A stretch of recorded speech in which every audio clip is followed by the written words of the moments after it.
我是蕊希，花蕊的蕊，希望的希。今天你还好吗？无论你在哪儿，无论今天你经历了什么，我的声音都会一直陪着你。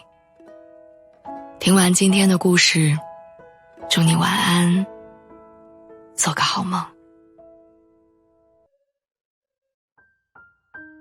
在《悟空传》里有这样一句话，每个人出生的时候都以为这天地是为他一个人而存在的。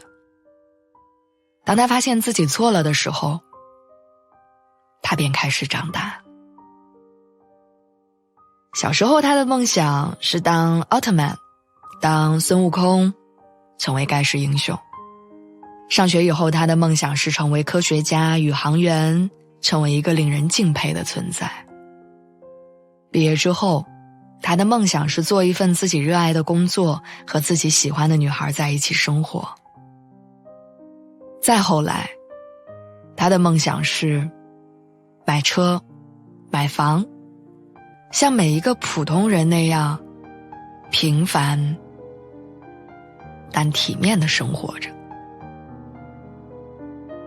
可即使这样还是很难实现，最后他没有做到自己喜欢的工作，当年爱到骨子里的姑娘也没有跟他走进婚姻，就连曾经以他为荣的父母，现在也在为他的将来担忧。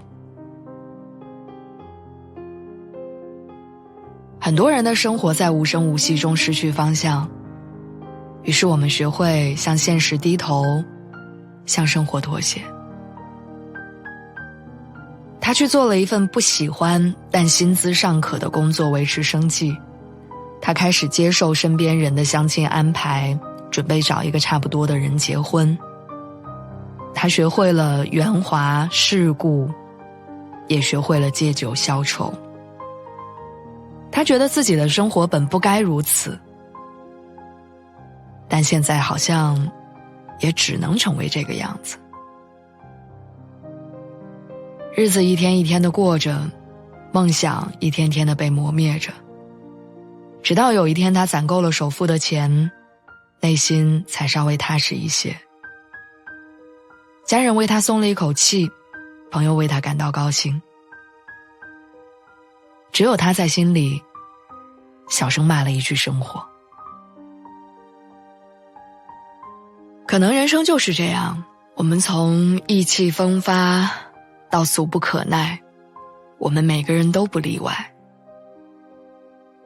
过年的时候，我跟几个老朋友小聚，多年不见，大家都变了很多。小敏已经当了妈妈，陈哥正在准备买房结婚，老杨开始创业。我们都成为了大人的样子，也都成为了家里的支柱。酒过三巡，大家开始说起各种这些年的种种不易。老杨说他前几年投资失败，赔了不少钱，最近准备跟朋友们合资开一个健身房。小敏呢，她每天忙着上班，还要挑起孩子教育的重任。说起她老公，她只是长叹一口气，然后摆摆手说她不想多说。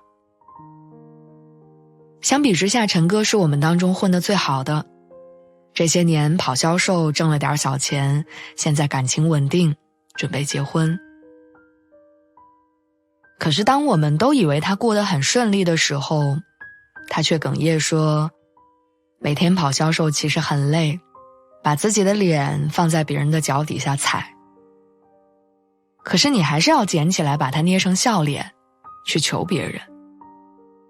他说他不想做这行，但是如果不做，他无法在这个城市里安家。我看着大家为生活唉声叹气的样子，突然很感慨。曾经那几个心怀梦想的少年，好像都已经走得很远了。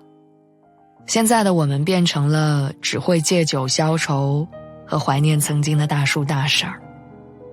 好像不管我们当初的梦想有多么的闪闪发光，最后的归宿都是做一个平凡的普通人。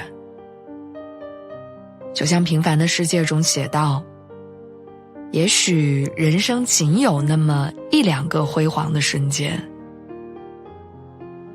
甚至一生可能都在平淡无奇中度过。虽然很有遗憾，但这就是人生。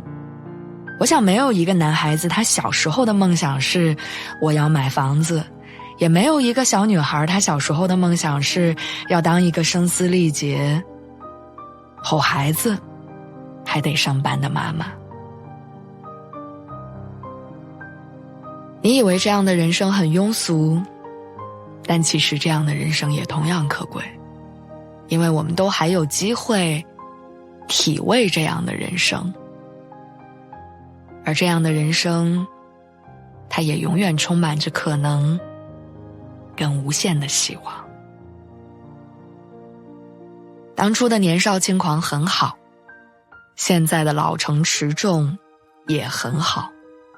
当初的梦想是可贵的，现在挣来的面包也同样重要。虽然我们确实都变了，变得和以前不一样了，但这不是堕落，而是变成了更沉稳也更饱满的自我。你总说自己被生活打趴了，但其实生活从来没有打趴过任何人，它只会帮我们在岁月的长河中慢慢冲刷成